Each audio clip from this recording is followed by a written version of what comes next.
beloved Boss Mike Cervera. Eto pa. Eto pa. Mga kababayan ko. Baka akala nyo ito yung sinasabi ko kanina, yung tanong ninyo. Investigahan ni Public Works Secretary Vince Dizon ang flood control project sa Davao City. Buwelta naman ni Davao City Representative Pulong Duterte, matagal nang may master plan sa proyekto. Pero tila isinantabi lang daw ng administrasyon. Aniya sa frontline sa balita. May pabanat-banat pang ganyan, ganun naman talaga yan, di ba? Alam nyo, kahit na anong maging sabihin ninyo, hindi may tatago yan sa resulta. Kahit pa sabihin nyo, maganda yung ginawa kong flood control. Maayos ang aking blueprint yan. Ang ganda-ganda niyan. Pero makikita nyo sa resulta Kung maayos, maganda, bakit patuloy ang pagbabaha sa Davao City? Eto na ngayon mga kababayan. Iimbestigahan na ngayon. Siyempre, ngangal-ngal na naman tong mga aso nila. Diba, Danilo Oy? Ngangal-ngal na naman yung mga aso nila. Ano sasabihin ng mga aso nila? Sinisikil talaga. Talagang pinopwersa yung mga kaaway. Tanga! Hindi ba pwedeng meron talagang nagawang kasalanan, etong si Pulong Duterte, hinahanap ng taong bayan, maging yung mga taga Davao, yung 51 billion na naging pondo niya para sa mga proyekto diyan kasama na yung flood control. Ang tanong ng mga tao, saan mo dinala? Bakit ganito? Maladagat pa rin ang baha sa Davao City. Yun po yun mga kababayan. Hindi naman mahirap unawain yan. Meron kang pondo. Kinuha mo sa gobyerno, kinuha mo, pondo, binigay sa'yo. Tapos, dalhin mo yan, gawa ka ng flood control. Ngayon, ang tao, umulan, inulan, bumagyo, binaha sila ng napakalaki, na imbis na humupa, na imbis na mawala, o mabawasan man lang, ang nangyari ngayon mga kababayan lalong lumala Ay biruin ninyo, sabi ng mga kaibigan natin doon, hanggang kalsa-kalsada lang. Ngayon talagang inabot na yung mga kabahayan Ang masakit nito hanggang bubungan. Yan ang sinasabi ko sa inyo. Diba Amanda, Akdal Yan sinasabi ko. Baka kahit ganyan naman si Ninong Martin, mahal natin yan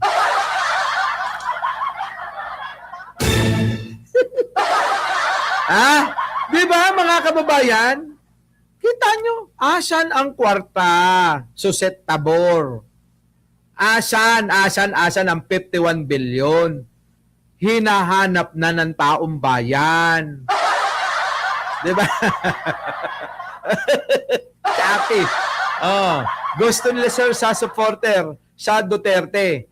Lalangoy sila, lagi sa paligid. Ay, nako. Di ba Ano pachuchay?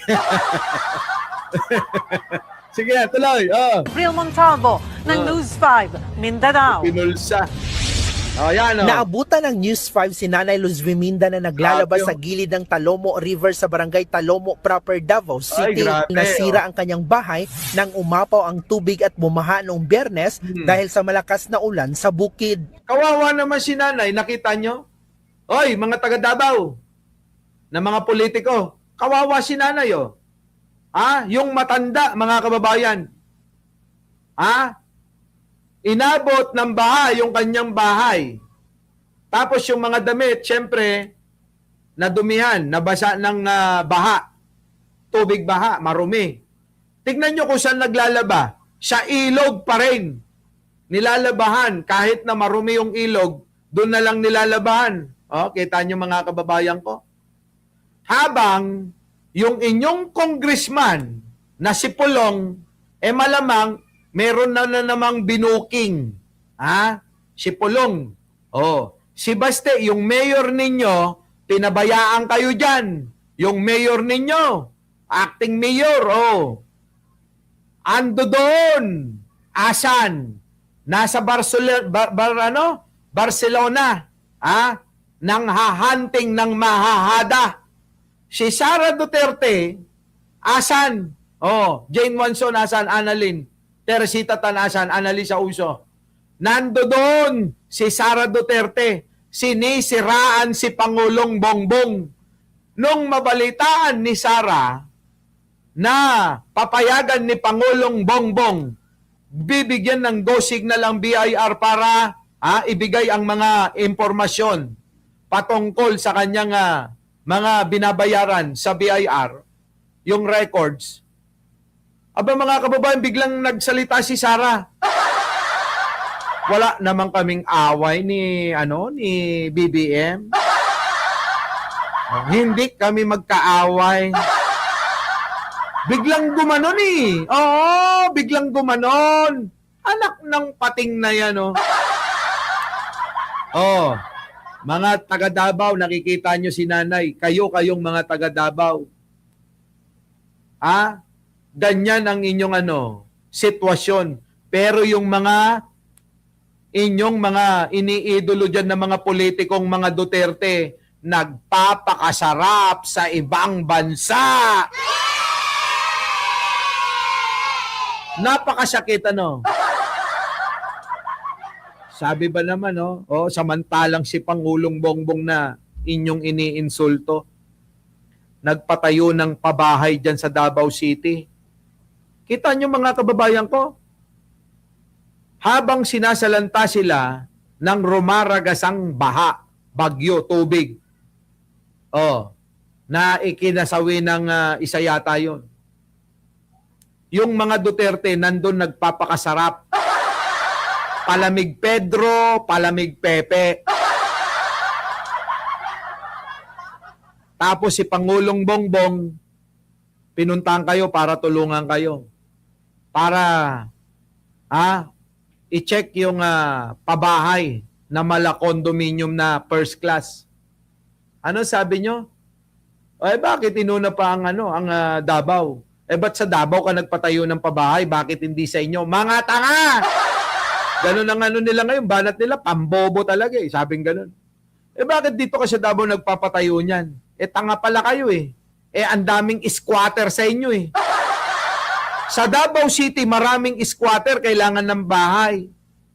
Yung sinasabi nyong bakit sa Ilocos Norte, hindi magpatayo ng pabahay, puta lang, luluwag ng lupa namin doon.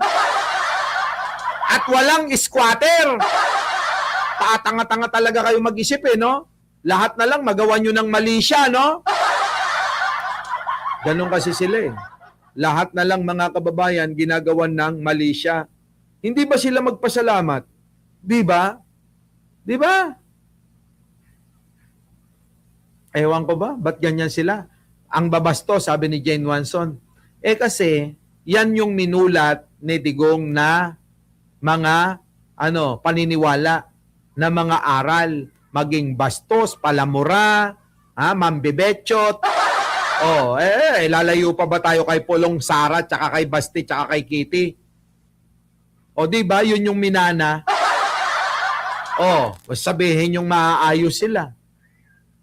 Maria Clara ba si Kitty? Alangan naman si Sara, Maria Clara. Alangan naman na ang datingan ni Pulong sa inyo tsaka ni Basti ay Crisostomo Ibarra.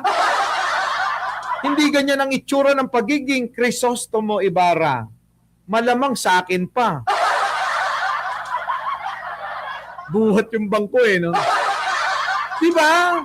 Ang pagiging Crisostomo Ibarra, makikita nyo sa kilos at gawa at pananalita. Hindi ho sa katulad nila. Yan yun si Kitty? Ano yan? Maria Clara datingan? Sino pa? Sara Duterte. Maria Clara datingan? Si Pulong. Crisostomo Ibarra datingan? Oh. Sino pa? Si Baste. Ewan ko. Oh, yan mga kababayan. Kaya, nanganganib ngayon etong si Pulong.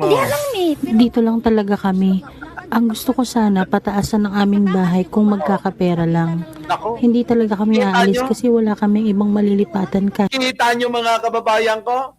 Ano nangyayari ngayon? Imbis na taasan ang flood control, ang dike, ang mga mamamayan pa, ang magtataas ng bahay nila, sila pa yung gagastos. Si Buday Sisa, O, diba? Yan yun mga kababayan ko.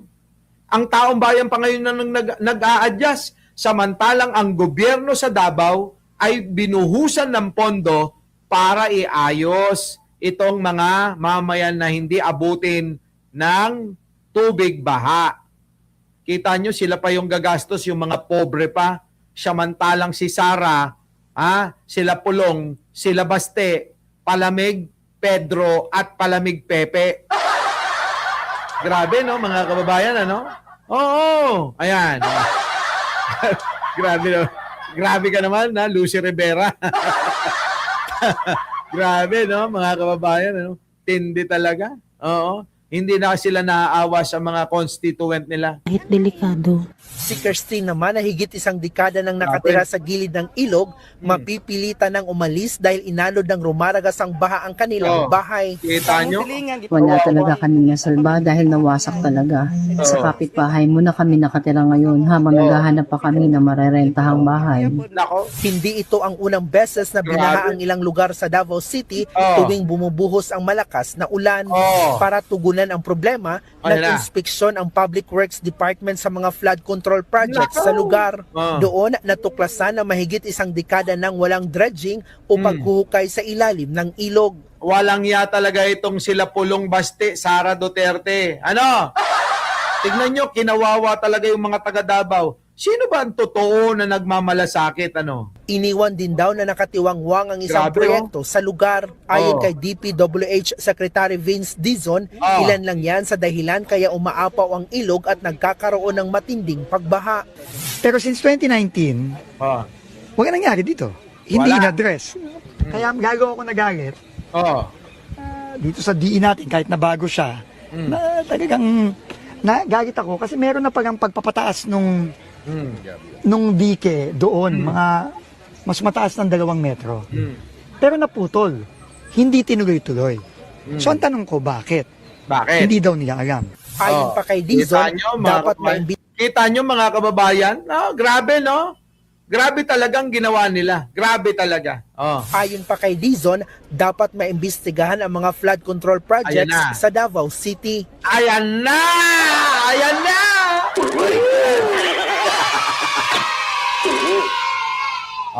Iimbestigan na ho mga kababayan ang Davao City.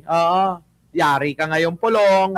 Tila napupunta raw sa wala ang bilyon-bilyong pisong pondo para sa mga proyekto. Obviously, fault ng DPWH yun. Fault ng mga leadership, di ba? Yan! Yan! Kasalanan ng leadership yan! Kasalanan ng mga taga dyan! Tirahin mo! Both national and local. So, talagang napapamura ako, nagagalit ako eh. Buwelta naman ni Davao City Representative Paulo Duterte kay Dizon. Ito na! Si Pulong! Humihirit pa! Nako, yari ka Pulong, delikado ka. Tama na ang turuan kung sino ang may kasalanan. Dapat daw aksyonan na agad ang problema para hindi na maulit ang matitinding pagbaha. Kinwestiyon din niya ang tila pagsasantabi ng administrasyon sa flood control master plan ng Davao City. 2023 pa raw ito isinumiti sa national government pero wala pa rin daw pondo hanggang ngayon. Hingi lang kayo ng hingi ng pondo. Hingi na naman ng pondo ang gusto ni Pulong. Di ba? Kumuha ka na nga ng 51 billion, asan mo na yon? Tama? Ang tanong kasi dyan, mga kababayan, asan mo na yung 51 billion? Humihingi ka na naman ng pondo? Hindi mo pa nga naipapaliwanag kung saan napunta yung 51 billion? Grabe, mga kababayan, taon-taon? Kumukobra ng billion-billion? Ay grabe, ay tatakbo na akong congressman yan. Bilyon-bilyon pala ang nakikickback dyan. Ay nako, ewan ko ba mga kababayan? Our beloved Boss Mike! Boss Mike!